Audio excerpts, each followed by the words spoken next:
स्वागत है आप सभी का ब्रेक के बाद। और अब एक बड़ी खबर, उत्तराखंड बीजेपी ने अपनी दूसरी लिस्ट जारी कर दी है उम्मीदवारों की। इस वक्त की बड़ी खबर, उत्तराखंड बीजेपी की दूसरी लिस्ट जारी कर दी है। विधानसभा चुनाव के लिए कौन होंगे उम्मीदवार, उसकी दूसरी लिस्ट भाजपा ने जारी कर दी है। उत्तराखंड की राजनीति से जुड़ी हुई बड़ी खबर, उत्तराखंड के लिए बीजेपी की नई लिस्ट जारी हो गई है। कुल मिलाकर 9 उम्मीदवारों के नाम का ऐलान किया गया है। इस दूसरी लिस्ट में भाजपा की तरफ से केदारनाथ से शैला रानी रावत बीजेपी प्रत्याशी होंगी। बड़ी खबर, उत्तराखंड की नई लिस्ट भाजपा की सामने आ गई है। कौन कहां से चुनाव लड़ेगा, कुल 9 उम्मीदवारों के नाम का ऐलान इस नई लिस्ट में किया गया है। केदारनाथ से शैला रानी रावत, भाजपा ने अपना उम्मीदवार बनाया है उनको। आपको बता दें, इससे पहले एक और लिस्ट बीजेपी जारी कर चुकी है विधानसभा चुनाव की, और दूसरी लिस्ट में कुल 9 नाम शामिल है। 9 विधानसभा सीटों पर उम्मीदवारों के नाम का ऐलान किया गया है।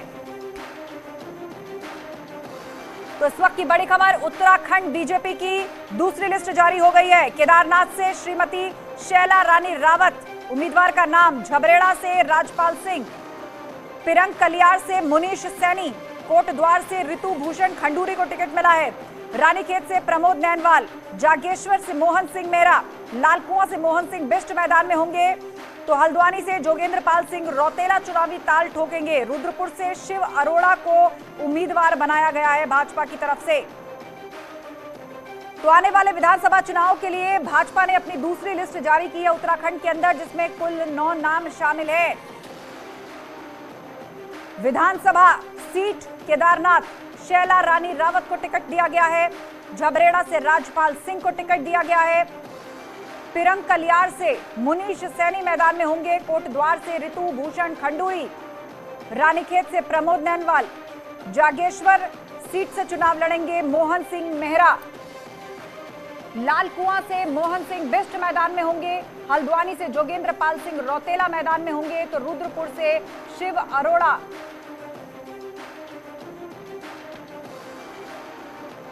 बड़ी खबर चुनाव से जुड़ी हुई 9 सीटों पर भाजपा ने अपने उम्मीदवारों का ऐलान कर दिया है। यह भाजपा की दूसरी लिस्ट है। इससे पहले एक और लिस्ट भाजपा जारी कर चुकी है। पवन गौड़ हमारे साथ फोन लाइन पर जुड़ गए हैं। पवन, क्या मुख्य बातें आप देख पा रहे हैं? 9 नाम सामने हैं हमारे, 9 अलग अलग सीटों से।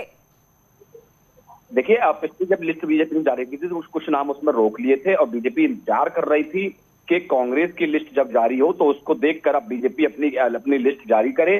तो उसमें भी आज बीजेपी ने एक दूसरी लिस्ट फिर से जारी कर दी। इसमें 9 नाम आप देख रहे हैं।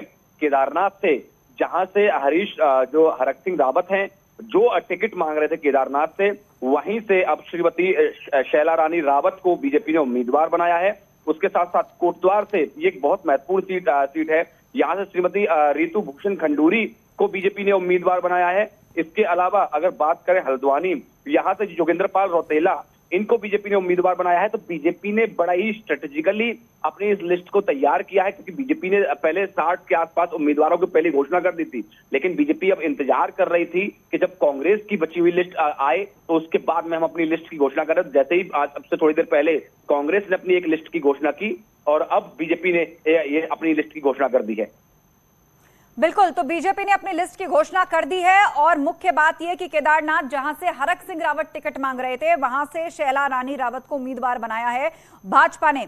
इसके अलावा झबरेड़ा, पिरंग कलियार, कोटद्वार, रानीखेत, जागेश्वर, लालकुआं, हल्द्वानी और रुद्रपुर सीटों से भी अपने उम्मीदवारों का ऐलान कर दिया है भाजपा ने।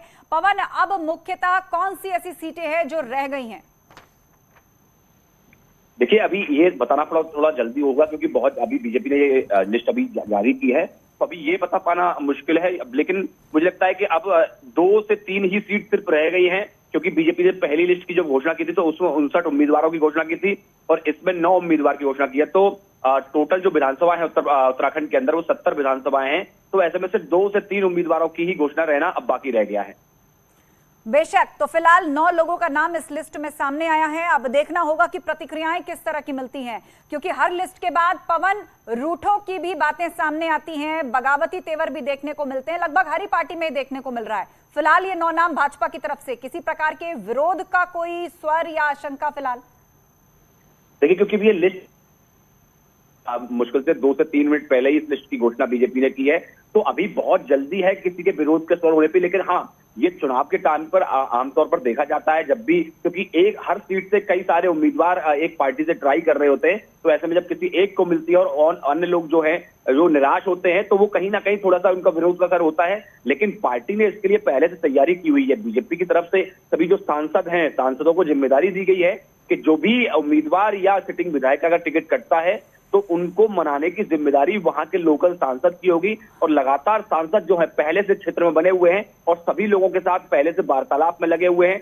उसी के चलते ये सभी लोग बहुत दिन से लगातार ग्राउंड में एक्टिव हैं। तो अगर नाराजगी होगी भी तो तुरंत बीजेपी का जो पूरा कैडर है वो उसको मनाने में जुट जाएगा।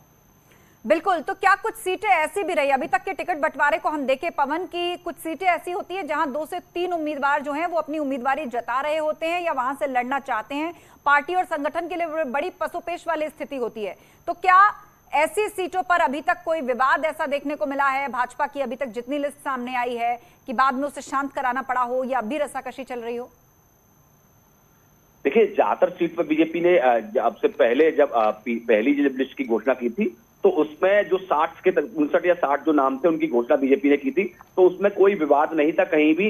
जब थोड़ी बहुत नाराजगी थी, क्योंकि जब भी स्टेट से एक पैनल आता है तो बीजेपी में जो टिकट देने का तरीका है वो स्टेट से एक पैनल आता है, उसमें 3 नाम होते हैं हर विधानसभा से। बिल्कुल। तो और पूरे प्रोसेस के बाद, पूरे आकलन और मंथन के बाद जाकर कैंडिडेट्स के नाम फाइनल होते हैं और 9 लोगों की एक लिस्ट आज ही भाजपा ने जारी की है। बहुत शुक्रिया पवन।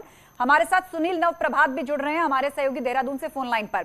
जो 9 लोगों के नाम और सीटों के नाम हमारे हाथ में है, सुनील, क्या जानकारी या क्या एनालिसिस आपने की है? कितनों का टिकट कटा है, कितनों को वापस मौका दिया गया है, क्या सेलिएंट पॉइंट्स आप देख पा रहे हैं फिलहाल इस लिस्ट के बाद? देखिए, जो बीजेपी की लिस्ट है इसका लंबे समय से इंतजार किया जा रहा था और 11 में से बीजेपी ने अभी 9 सीटों पर टिकट फाइनल किए हैं, यानी कि 2 सीटें अभी भी होल्ड पर रखी गई हैं। बड़ी बात यह है कि केदारनाथ से बीजेपी ने शैला रानी रावत पर विश्वास जताया है। शैला रानी रावत 2016 में उन विधायकों में से शामिल थी जो कांग्रेस छोड़कर बीजेपी में आए थे और उसके तत्काल बाद जो 2017 के चुनाव हुए उसमें वो हार गई थी। इस बार शैला रानी रावत और पूर्व विधायक जो बीजेपी से थी आशा नौटियाल मैदान में थी, लेकिन बीजेपी ने शैला रानी रावत पर भी यहाँ पर विश्वास जताया है। दूसरी जो हम सूची में देख रहे हैं कि रुद्रपुर में यहाँ पर बीजेपी के सिटिंग विधायक थे, बीजेपी ने अपने सिटिंग विधायक का पत्ता काटा है और जो वहाँ के जिलाध्यक्ष हैं बीजेपी के शिव अरोड़ा, उन पर विश्वास जताया है। और ये पहले से ये बात बीजेपी के अंदर चल रही थी कि यहाँ पर सिटिंग विधायक का टिकट काटा जा सकता है और आखिरकार लिस्ट में वही देखने को मिला। हल्द्वानी में जोगिंदर सिंह रौतेला जो वहाँ पर महापौर हैं, नगर निगम के जो चेयरमैन हैं, उनको बीजेपी ने कैंडिडेट बनाया है। इसके साथ ही कोटद्वार में हम देखेंगे कि कोटद्वार में एक बड़ा चौंकाने वाला घटनाक्रम में सामने आया है कि रितु खंडूरी जो पूर्व मुख्यमंत्री भुवनचंद खंडूरी की बेटी हैं, उनका टिकट यमकेश्वर से काटा था। वो यहाँ पर महिला मोर्चा की प्रदेश अध्यक्ष भी हैं बीजेपी की, उनको बीजेपी ने कोटद्वार शिफ्ट किया है। कोटद्वार में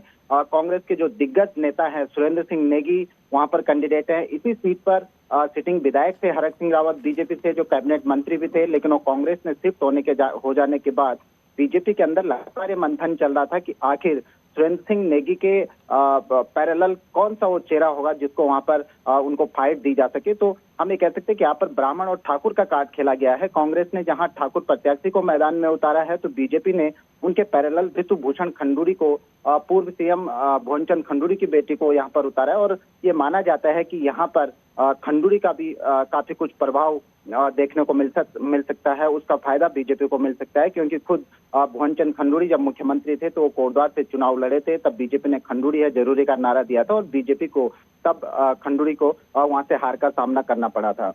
अगली जो सीट है वो झबरेड़ा सीट है। झबरेड़ा पर बीजेपी के सिटिंग विधायक थे देशराज कर्णवाल। ये मानकर चला जा रहा था कि बीजेपी चूंकि एंटी इनकम्बेंसी भी थी, जिस तरह से न्यूज 18 ने भी पहले भी ये संभावना जताई थी कि बीजेपी यहाँ पर अपने विधायक का टिकट काट सकती है, लेकिन ये माना जा रहा था कि बीजेपी उनकी पत्नी वैजयंती माला को टिकट दे सकती है। और देशराज कर्णवाल लगातार तब से दिल्ली में डेरा डाले हुए थे, आज भी वो दिल्ली में मौजूद थे।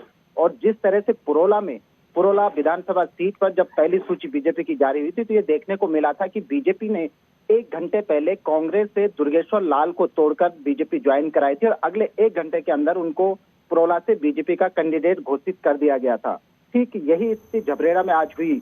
आज राजपाल सिंह को जो कांग्रेस से 2 बार पहले चुनाव लड़ चुके थे, हालांकि वहां पर जीते नहीं, 2017 में भी वो कांग्रेस के कैंडिडेट थे, इस बार भी वो दावेदार थे, लेकिन कांग्रेस ने उनका टिकट काट दिया था। आज राजपाल को बीजेपी में शामिल कराया गया। देवराज कर्णवाल अपनी पत्नी का टिकट पक्का करने के लिए दिल्ली में मौजूद थे और आज बीजेपी ने झबरेड़ा से राजपाल को मैदान में उतार दिया है। तो कुल मिलाकर बीजेपी की चलिए, तो आपने विस्तार से चर्चा की और बताया कि किस सीट पर किस तरह की उम्मीदवारी पहले रही है, कौन सिटिंग एमएलए था, किसकी सीट बदली गई है और किसका टिकट कटा है। जानकारी के लिए बहुत शुक्रिया सुनील आपका।